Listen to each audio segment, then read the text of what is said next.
시청자 여러분 안녕하십니까? 윤석열 대통령을 탄생시킨 좌파의 4대 공신, 첫 번째 문재인. 그는 윤석열이라는 인물을 검찰총장에 임명하는 최대의 실수를 저질렀습니다. 그리고 조국을 법무부 장관에 임명을 해서 불씨를 만들었습니다. 두 번째, 조국.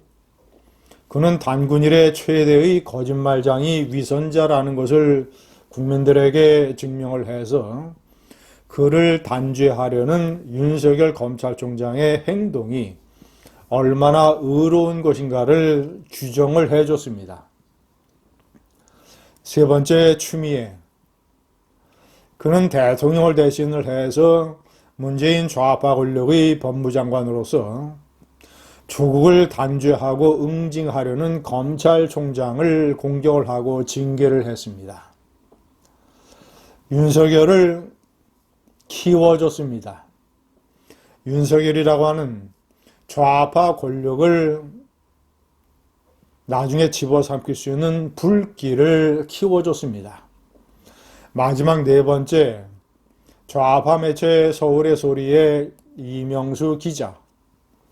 그가 6개월 동안 비밀리에 녹음을 한 7시간 반 김건희의 육성은 좌파의 간절한 기대와 달리 좌파에게 역풍이 됐습니다.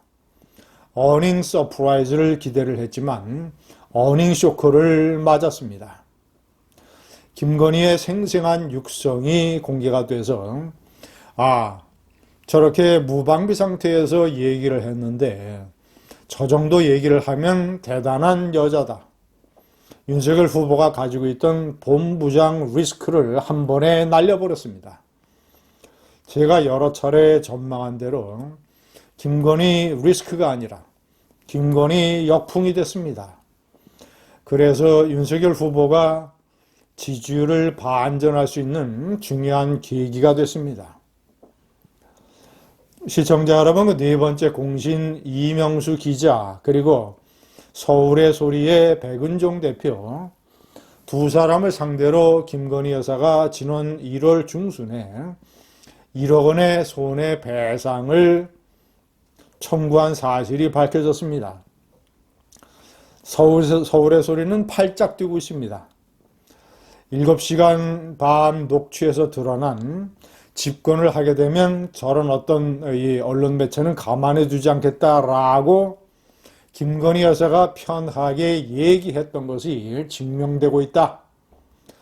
집권하고 나서 보복을 하고 있다라고 주장을 하고 있습니다. 그러나 천만의 말씀, 1억 원 손해배상 소송을 낸 것은 대통령 선거 투표일 한 달 반 전쯤인 1월 중순입니다. 대통령이 될지도 안 될지도 모르는 상황에서 소송을 낸 것입니다. 설사 대통령에 떨어져도 이 소송을 통해서 뭔가 응징의 기록을 남겨야 되겠다라는 그런 뜻 아니었겠습니까? 소장에서 김건희 대표는 이렇게 얘기를 했습니다.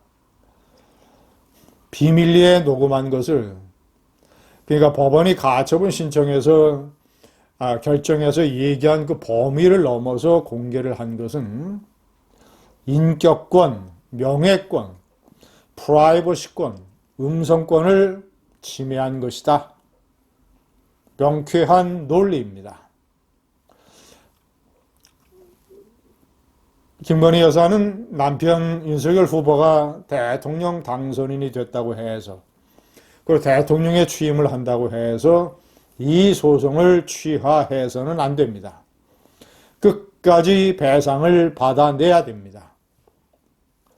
누님, 아후, 동생, 누님, 동생이라는 이런 관계를 만들어 놓고, 그러니까 친분을 위장을 해서 도와줄 것처럼 접근을 해서 누님, 동생이라고 하는, 그러니까 순수한 김건희 여사를 이용을 해서 이런 관계를 만들어 놓고 7시간 반 동안 나중에 공개할 이런 사악한 목적을 가진 것으로 추정이 됩니다.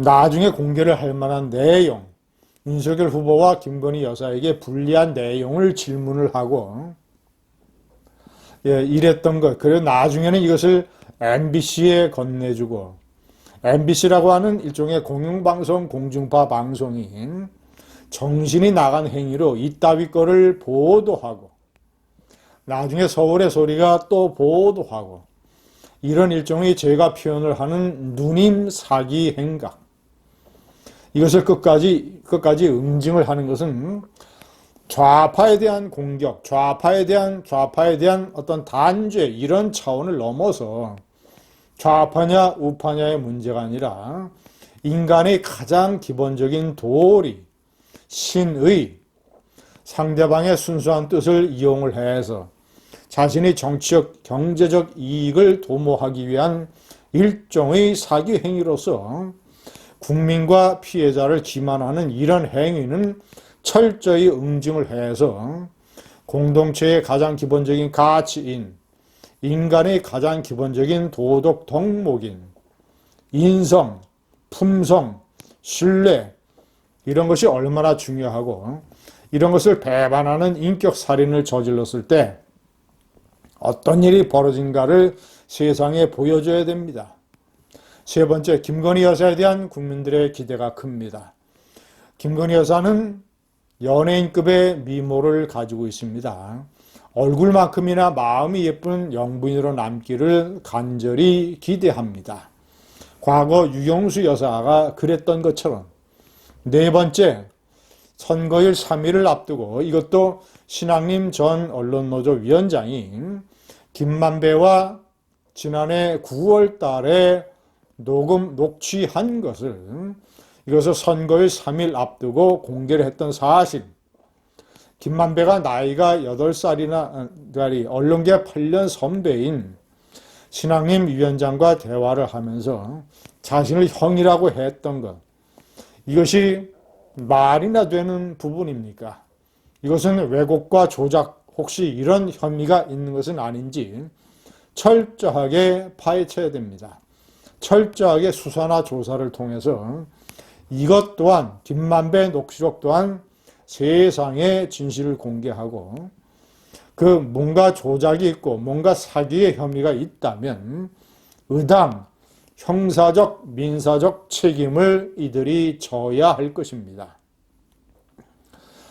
시청자 여러분, 대통령 선거는 끝났지만, 윤석열 대통령 임기는 5년이지만 우리 공동체를 지탱을 하는 인성과 품성과 거짓에 대한 분노, 이런 것들은 자손대대 영원히 가는 것입니다. 때문에 윤석열 후보와 당선인과 김건희 여사는 그런 역사적인 책무 차원에서 이 문제를 접근을 해야 됩니다. 감사합니다.